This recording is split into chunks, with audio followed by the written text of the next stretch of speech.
नमस्कार, grand news में आप सभी का स्वागत है और तमाम खबरें लिए मैं हूं आपके सामने वीना दुबे। खबरों में जाने से पहले आइए नजर डालते हैं आज के हेडलाइंस पर। गंज मंडी में आम सभा को संबोधित करते हुए प्रदेश के मुखिया भूपेश बघेल ने कहा कि दुर्ग को विकास के पथ पर आगे ले जाकर स्मार्ट सिटी बनाएंगे। तेज हवाओं के साथ तूफान ने एक मासूम की बलि ले ली। घर की छज्जा गिरने से 2 बहनों का एकमात्र भाई चल बसा। उद्योगपतियों से सीएम ने कहा कि आप तो स्टील बेचते हैं, हम तो गोबर भी बेचते हैं। गौठान एक रूरल इंडस्ट्रियल पार्क के रूप में होगा विकसित। और वैवाहिक समारोह से वापस आ रहे एक ही परिवार के 5 लोगों की आग लगने से मौत। अब खबरें विस्तार से। प्रदेश के मुखिया भूपेश बघेल ने शुक्रवार को दुर्ग शहर के विकास के लिए 144 करोड़ रुपए का लोकार्पण व भूमि पूजन किया, जिसके साक्षी समस्त दुर्गवासी बने। इस दौरान मुख्यमंत्री ने दुर्ग को लेकर अपनी आगे की योजनाओं को साझा करते हुए कहा कि इसे स्मार्ट सिटी के रूप में डेवलप किया जाएगा। शुक्रवार का दिन दुर्ग वासियों के लिए सौगातों भरा रहा, जब प्रदेश के मुख्यमंत्री भूपेश बघेल दुर्ग के गंज मंडी पहुंचे और दुर्ग शहर के विकास के लिए 144 करोड़ रुपए का लोकार्पण व भूमि पूजन किया, जिसमें कामकाजी महिलाओं के लिए सर्व सुविधा युक्त छात्रावास, प्रयास आवासीय विद्यालय का लोकार्पण व पेयजल समस्याओं को दूर करने पानी टंकियों का लोकार्पण कर दुर्ग की जनता को सौंपा। 140 करोड़ की इस योजना से 32,000 परिवारों की पेयजल समस्या दूर होगी। लोकार्पण अवसर पर प्रदेश के मुखिया भूपेश बघेल के साथ मंच पर नगरीय प्रशासन मंत्री शिव कुमार डहरिया, कृषि मंत्री रविंद्र चौबे, गृह मंत्री ताम्रध्वज साहू, शहर विधायक अरुण वोरा, महापौर धीरज बाकलीवाल सहित अन्य गणमान्य नागरिक मंच पर मौजूद रहे। अपने चहेते मंत्री को देखने गंज मंडी में लोगों का तांता लगा रहा और सभी ने बारी बारी से अपने भाव को प्रदेश के मुखिया भूपेश बघेल के समक्ष फूलमाला भेंट कर प्रस्तुत किया। सभा को संबोधित करते हुए प्रदेश के मुखिया भूपेश बघेल ने राज्य सरकार की योजनाओं को समस्त जनता के बीच रखा और कहा कि आने वाले समय में दुर्ग में अनेकों ऐसे विकास कार्य होंगे जिससे दुर्ग शहर की गिनती स्मार्ट सिटी में होने लगेगी। निश्चित रूप से उत्साहपूर्वक हमारे पार्षद में यह काम करें, क्षेत्र के विकास में छोटे छोटे जो डिमांड थे नाली है, एकरो निर्माण पर भी राशि की मांग हमारे साथ बंद करे। वहीं पत्रकारों को जानकारी देते हुए भूपेश बघेल ने अपनी प्रतिक्रिया कुछ इस तरह से दी।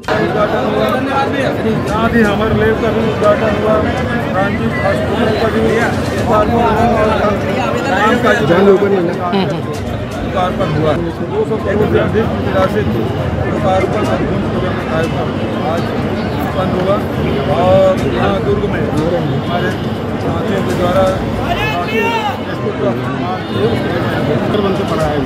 बच्चों से बात करने में अच्छा ही लगता है। सवाल कुछ बताना था उसके बारे में मैंने कलेक्टर कहा कि जगह देख ले, तो उस हिसाब से भिलाई के लिए जैसे रायपुर में बड़े मार्केट बनाने जा रहे हैं, उसे अभी वजह से अमृत मिशन योजना।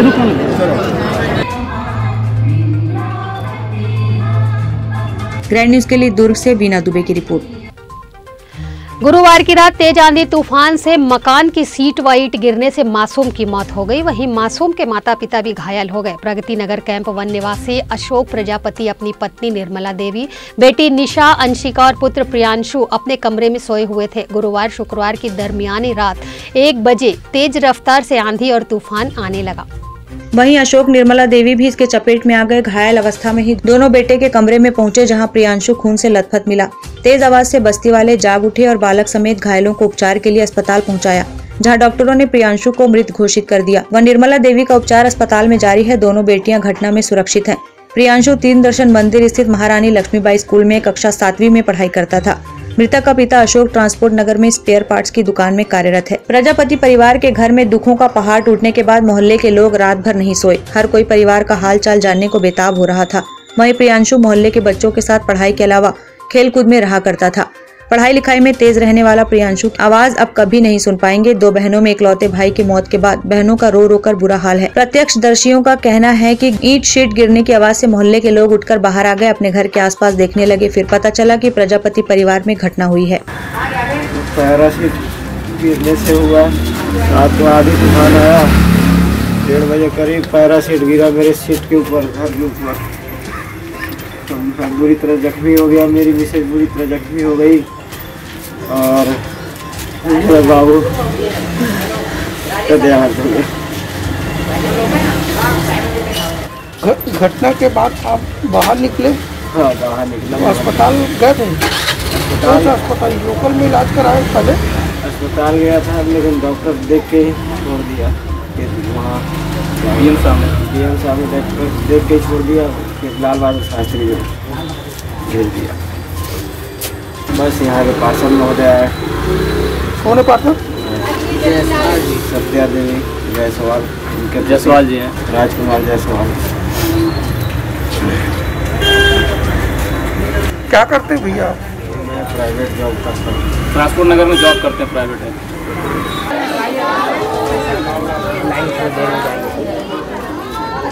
रेड न्यूज के लिए अतुल शर्मा के साथ निखिल कुमार पाठक की रिपोर्ट। मुख्यमंत्री भूपेश बघेल ने दुर्ग भिलाई प्रवास के दौरान जिला व्यापार एवं उद्योग केंद्र का लोकार्पण किया। इस दौरान मुख्यमंत्री ने अपने खास अंदाज में आयोजन में शामिल उद्योगपतियों से कहा कि आप स्टील बेचते हैं, हम तो गोबर भी बेच देते हैं। मुख्यमंत्री का इशारा गौठान को ग्रामीण उद्योग के रूप में बदलने को लेकर था। उन्होंने कहा कि रूरल इंडस्ट्रियल पार्क के रूप में इसे विकसित करने की दिशा में काम कर रहे हैं। आपके उद्योगों के लिए इन रूरल पार्क से काफी मदद मिल सकती है। मुख्यमंत्री बघेल ने कहा कि दुर्ग जिला औद्योगिक जिला है, लेकिन देश में औद्योगिक केंद्र की पहचान भिलाई से है। बीएसपी की स्थापना के बाद यहाँ उद्योगों की शुरुआत हुई। बीएसपी प्रदेश के उद्योगों के लिए रीढ़ की तरह है। दुर्ग के निर्माण में यहाँ के उद्योगों की बड़ी भूमिका है। बीच के दौर में निजीकरण का दौर चला और श्रमिकों की मांग घटी, तकनीक का असर पड़ा है। उन्होंने कहा कि कोरोना काल के दौरान ऐसे स्थल के लोगों से बात हुई जहां काफी संख्या में श्रमिकों को गोवा से वापस लाया गया था। हमने उन्हें बताया कि स्थानीय स्तर पर उद्योग के कार्य हो सके। हमने ऑरेंज एरिया चिन्हांकित किया, चेंबर के अधिकारियों से बस्तर में बैठक ली। उन्हें बताया कि जब आप उद्योग लगाएं तो स्थानीय स्तर पर सर्वे कर लोगों का कौशल उन्नयन करें, फिर लोग उद्योग प्रोत्साहित करेंगे, क्योंकि अब उनके लिए आपके पास रोजगार की संभावना है। भूपेश बघेल ने मिलर्स के लिए किए गए कार्यों को भी चिन्हांकित किया। उन्होंने कहा कि मिलिंग के चार्ज को बढ़ा दिया गया, संग्रहण केंद्रों में नाम मात्र का धान रह गया है। हम ग्रामीण क्षेत्रों में गौठान को रूरल इंडस्ट्रियल पार्क के रूप में विकसित करने की दिशा में काम कर रहे हैं। आप अपने कंपोनेंट यहाँ बनवा सकते हैं। आपके उद्योगों के लिए इन रूरल पार्क से काफी मदद मिल सकती है। आप लोग विजनरी हैं, सरकार की पूरी सहायता आपके साथ है। आप आगे बढ़ें, प्रदेश का औद्योगिक परिदृश्य शानदार रूप से उन्नत होगा। केंद्रीय सड़क परिवहन एवं राजमार्ग मंत्री नितिन गडकरी से हुई अपनी चर्चा का भी उल्लेख करते हुए उन्होंने कहा कि प्रदेश को ऊर्जा परिदृश्य में काफी संभावना है। हमने कहा कि धान से एथेनॉल बनाने की अनुमति मिलने पर इस उद्योग के लिए बड़ा काम हो सकता है। किसान उन्मुख नीतियों का लाभ बाजार को मिलेगा और शहरी अर्थव्यवस्था भी इससे लाभान्वित हुई है। कोर सेक्टर और इससे बाहर हम सबको अवसर देंगे। हमारे उद्योगपति ही हमारे उद्योग के ब्रांड एम्बेसडर हैं। दुर्ग जिला पूरे भारत के मानचित्र में एक औद्योगिक जिला के रूप में जाना जाता है, लेकिन देश के दूसरे कोने में जाएं और पूछें दुर्ग कहाँ है, यदि आपसे पूछा जाए कहाँ से आए तो दुर्ग से, तो थोड़ा सा सोचने लगता है कि दुर्ग कहाँ पर है। लेकिन यदि आप भिलाई बता देंगे तो कोई नहीं कहेगा हाँ भिलाई पूछना, क्योंकि जो नवरत्न में से जो स्टील सेक्टर है उसमें सबसे महत्वपूर्ण हमारा भिलाई स्टील प्लांट, जो नेहरू जी के समय से स्थापित,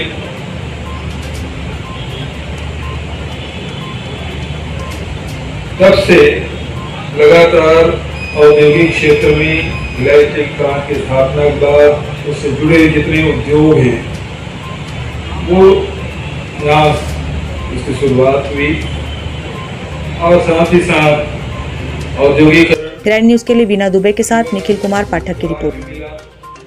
सीएम भूपेश बघेल ने कामकाजी महिलाओं के लिए हॉस्टल व ट्रांजिट हॉस्टल का भी लोकार्पण किया है। शहर में इन 2 हॉस्टलों के लोकार्पण से यहां कामकाजी महिलाओं व सरकारी अफसरों को फायदा मिलेगा। मुख्यमंत्री भूपेश बघेल ने दुर्ग में आज ट्रांजिट हॉस्टल का भी लोकार्पण किया। इस हॉस्टल का निर्माण ट्रांसफर होने के बाद जिला बदलने वाले अधिकारियों के लिए किया गया है। इस हॉस्टल के निर्माण में 10 करोड़ 41 लाख रुपए खर्च हुए हैं।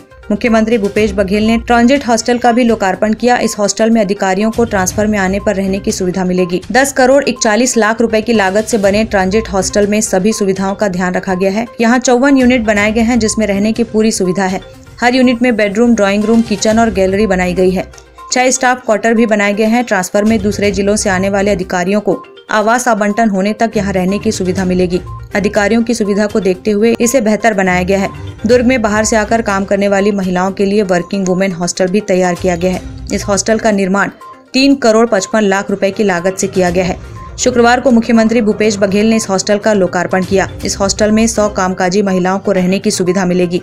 शहर में लंबे समय से ऐसे हॉस्टल की मांग की जा रही थी, जो अब जाकर पूरी हुई है। इस मौके पर सीएम बघेल ने दुर्ग के पार्षदों से भी चर्चा की।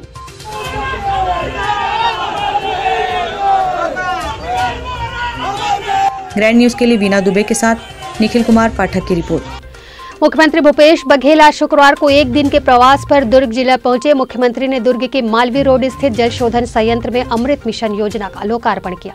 विभिन्न विकास कार्यों का लोकार्पण करते हुए प्रदेश के मुखिया भूपेश बघेल ने पेयजल समस्या को दूर करते हुए पानी टंकियों का लोकार्पण कर यूज दुर्ग की जनता को सौंपा, जिससे 32,000 परिवारों की पेयजल की समस्या दूर हो सकेगी।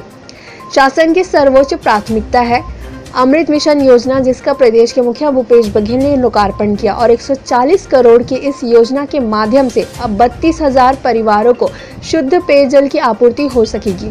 इसके अंतर्गत वाटर ट्रीटमेंट प्लांट के रिनोवेशन के साथ ही पाइपलाइन विस्तारीकरण एवं 5 टंकियों का निर्माण कार्य भी शामिल है।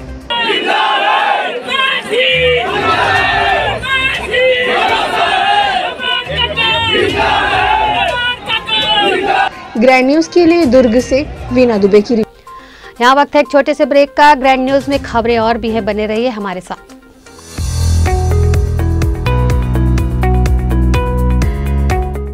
मैं जब अपने बालों को कोम करती थी तो मेरे काफी ज्यादा बाल कोम्बिंग से टूट जाते थे और सीजनल चेंजेस की वजह से डैंड्रफ भी होता था। फैमिली में भी कुछ लोगों को ये प्रॉब्लम थी। तब मुझे मेरी फ्रेंड ने वास्तु गुरुजी हेयर ऑयल सजेस्ट किया, जिसके सिर्फ 2 यूजेस बाद ही मुझे ऐसा लगा जैसे मेरी स्कैल्प क्लीन महसूस हो रही है और सिर्फ 4 वॉशेस बाद ही मेरी हेयर फॉल और डैंड्रफ की प्रॉब्लम ऑलमोस्ट जड़ से खत्म हो गई। और इस ऑयल की सबसे अच्छी बात यह है कि ये होममेड है और उससे भी अच्छी बात यह है कि ये वर्क करता है।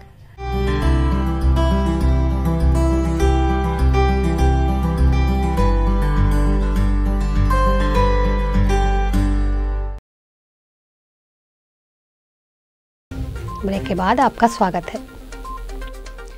गर्मी लगातार बढ़ रही है। हर साल गर्मी के साथ ही पानी की किल्लत भी शुरू हो जाती है। साल दर साल पानी की जबरदस्त किल्लत होती है, जिसे लेकर नगर पालिक निगम प्रशासन तैयारी की बात कर रहा है। जिन इलाकों में पानी की दिक्कत है, वहां वैकल्पिक व्यवस्था भी की जा रही है।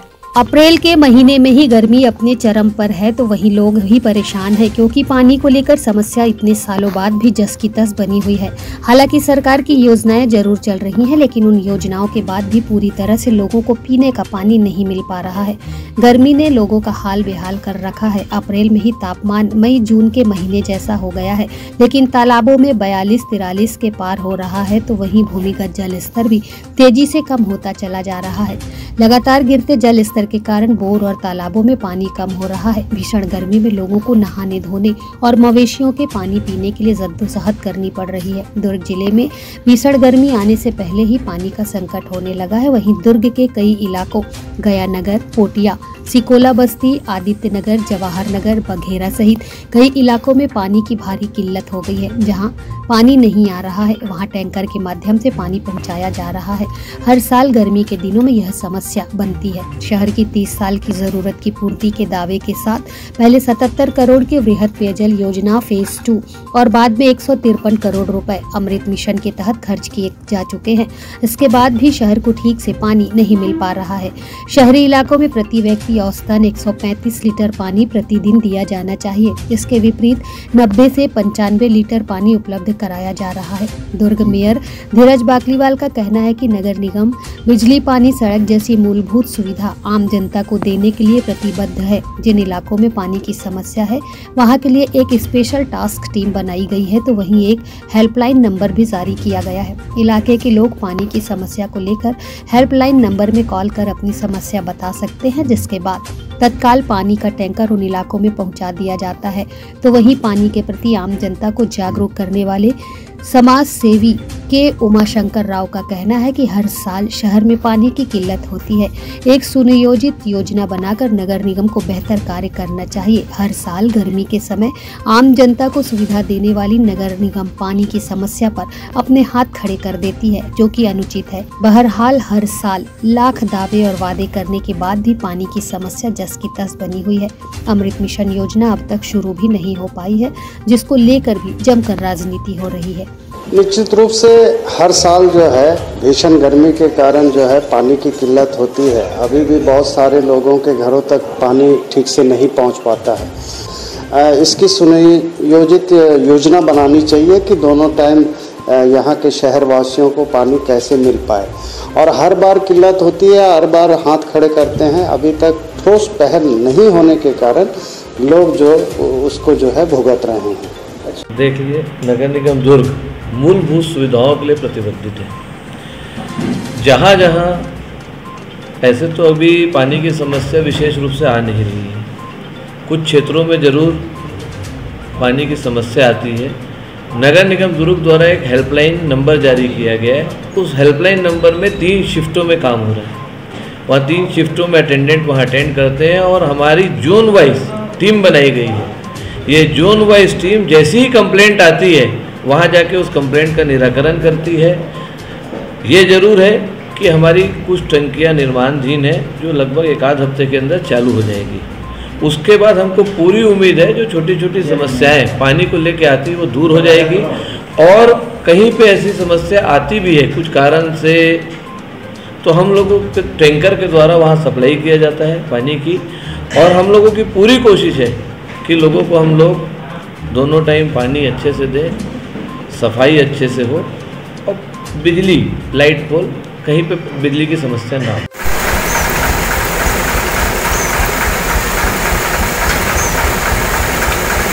ग्रैंड न्यूज के लिए भिलाई से अतुल शर्मा के साथ निखिल कुमार पाठक की रिपोर्ट। लगातार 3 दिनों तक लू चलने के बाद छत्तीसगढ़ में मौसम ने करवट बदली है। गुरुवार रात दुर्ग सहित रायपुर, बिलासपुर और कवर्धा, जांजगीर चांपा, मुंगेली में तेज आंधी और बिजली के साथ बारिश हुई। इसके चलते कई इलाकों में सुबह तक बिजली गुल रही।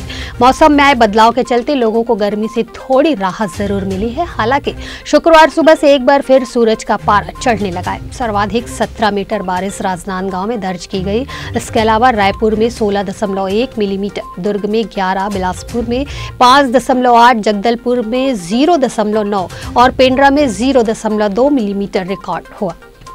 गुरुवार को दिन का मौसम अपेक्षाकृत ठंडा रहा। प्रदेश का अधिकतम तापमान 42.7 डिग्री सेल्सियस दर्ज हुआ। यह सारंगगढ़ में मापा गया।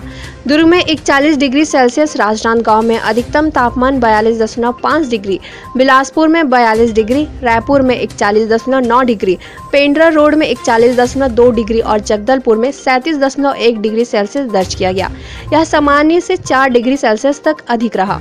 शाम होते ही मौसम में बदलाव दिखने लगा। शाम 6:30 से 7 बजे तक कई जिलों में हवा अधड़ में बदल चुकी थी। बिलासपुर, जांजगीर चांपा और कवर्धा जिले के कुछ हिस्सों में गरज चमक के साथ बरसात हुई। मौसम विभाग ने बताया कि उत्तर पूर्व मध्य प्रदेश के ऊपर एक चक्रीय चक्रवाती घेरा स्थित है।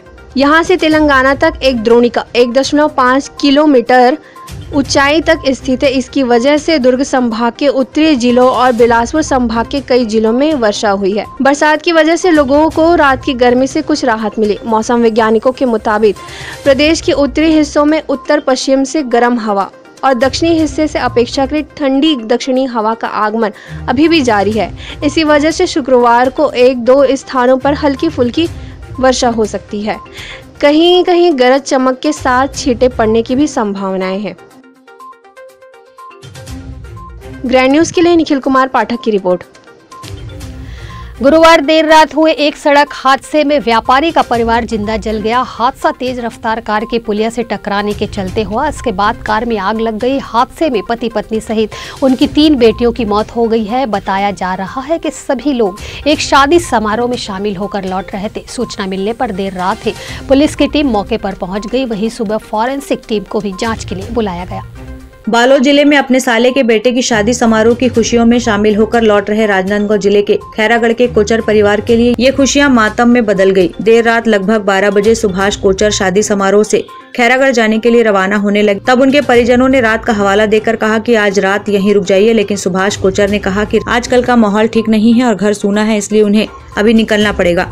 सुभाष कोचर अपनी 3 बेटियों वृद्धि कोचर, भावना कोचर, पूजा कोचर और पत्नी कांति कोचर के साथ खैरागढ़ के लिए अपनी कार में निकले। इस दौरान खैरागढ़ लौटते वक्त रास्ते में सिंगारपुर और गोपालपुर के बीच उनकी कार पुलिया से टकराकर पलट गई। कार की टक्कर और पलट जाने से कार में आग लग गई। इस दौरान कार के दरवाजे भी बंद हो गए। इस हादसे में कार के भीतर बैठे कोचर परिवार के 5 लोगों की जलकर मौके पर ही मौत हो गई। मामले की सूचना मिलने पर उनके परिजन खैरागढ़ और बालोद से घटना स्थल पर पहुंचे।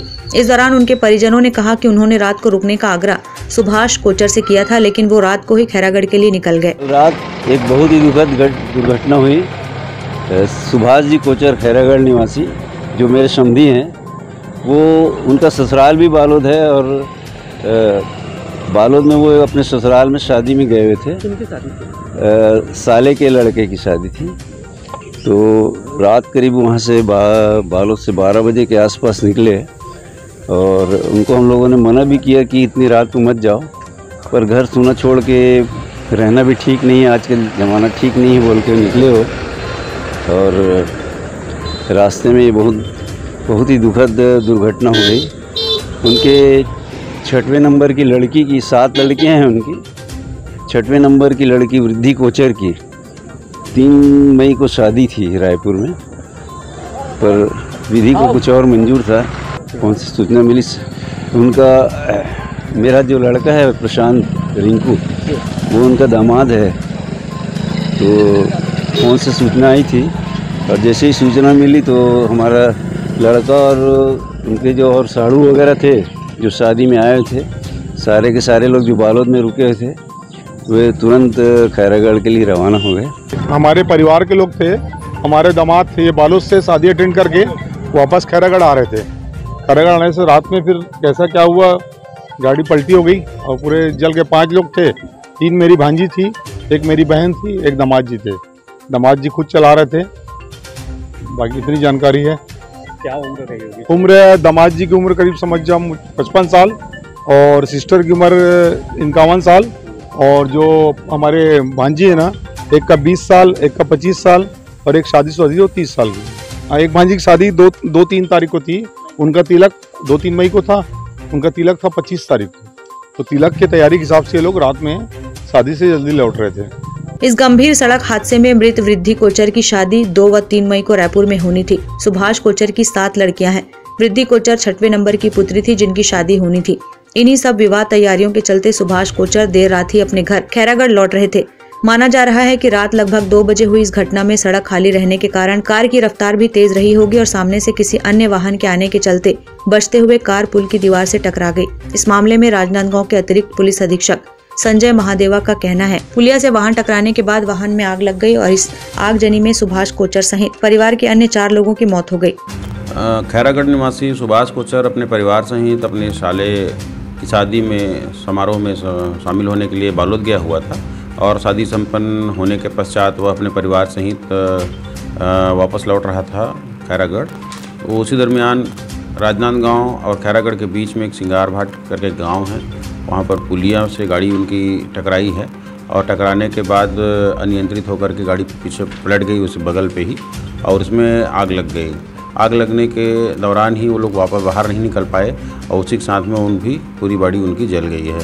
मौके पर सूचना मिलते ही पुलिस पहुंची थी, पुलिस स्पेशल टीम भी पहुंची हुई थी। मौका मुआयना किया गया है और उनके परिजनों के माध्यम से भी मर्ग चेक कराया गया है। सारे डेड बॉडी को निकाल करके भी मेडिकल कॉलेज रवाना किया गया है पोस्टमार्टम के लिए। पोस्टमार्टम करने के पश्चात उनके परिजनों को सुपुर्द कर दिया जाएगा और पुलिस जांच जारी रहेगी।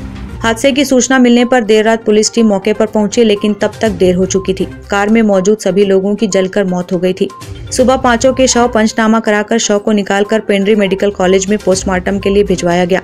इस गंभीर सड़क हादसे की सूचना मिलने पर खैरागढ़, राजनांदगांव और बालोद में शोक की लहर फैल गई। वहीं इस दुखद घटना पर प्रदेश के मुख्यमंत्री भूपेश बघेल ने भी ट्वीट कर अपनी शोक संवेदना व्यक्त की है।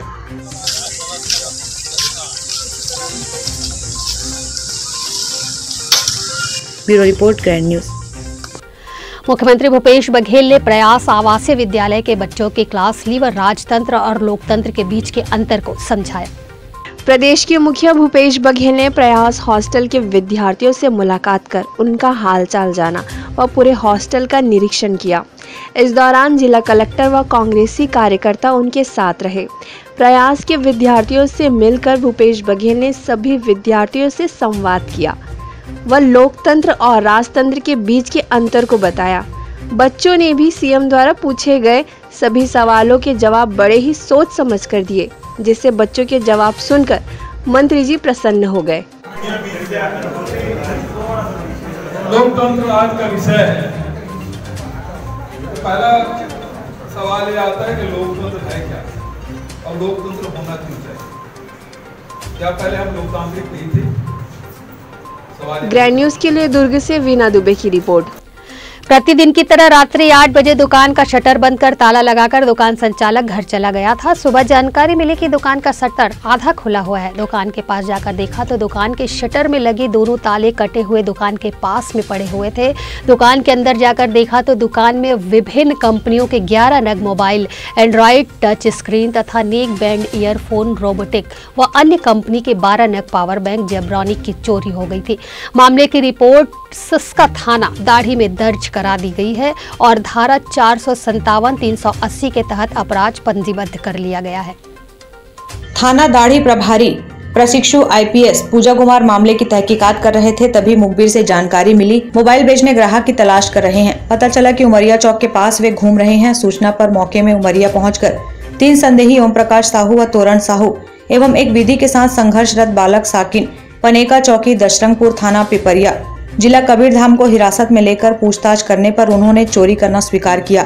पूछताछ में बताया गया कि घटना रात्रि में ग्राम पनेका से तीनों मोटरसाइकिल क्रमांक CG04 DV2775 में दाढ़ी के गुठान चौक के पास मोबाइल दुकान में शटर में लगे ताले को छड़ से काटने आरी ब्लेड का उपयोग किया। ताले को काटकर शटर खोलकर दुकान के अंदर प्रवेश कर दुकान में रखे mobile, handset, headphone, power bank, Bluetooth speaker को चोरी कर बोरी में भरकर तीनों चोरी के सामान को पनेका आकर गिनती की।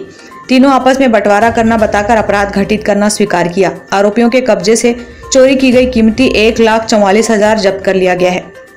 बेमेतरा के नया पारा निवासी बशीर अली के द्वारा इनके मटका स्थित दुकान में खिड़की से घुसकर किसी व्यक्ति के द्वारा लोहे के पुराने कबाड़ जैसे सामानों को चोरी करने की रिपोर्ट दर्ज कराई गई थी, जिसका रिपोर्ट दर्ज कर पतासाजी किया गया।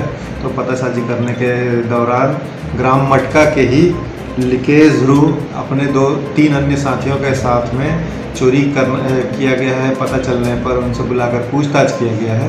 पूछताछ करने पर उन्होंने चोरी करना स्वीकार किया और चोरी किए गए सभी सामानों को, लोहे के सामानों को जब्त कराया है। जब्त कर विधिवत कार्रवाई की जा रही है। दिनांक 11/3/2022 को भीमा और शुभम गुप्ता के द्वारा अपने साथियों के साथ मिलकर मोनू यादव नामक एक लड़के का मर्डर कर दिया गया था, जिसमें नामजद 3 आरोपियों में 2 आरोपियों को गिरफ्तार करके तत्काल जेल दाखिल कराया गया था। उनमें से उनका तीसरा साथी फरार चल रहा था, जिसका नाम अंकित मंडावी उर्फ बउआ है। उक्त आरोपी को बेमेतरा पुलिस द्वारा पतासाजी करके आज दिनांक को गिरफ्तार कर रिमांड पर न्यायालय भेजा गया है।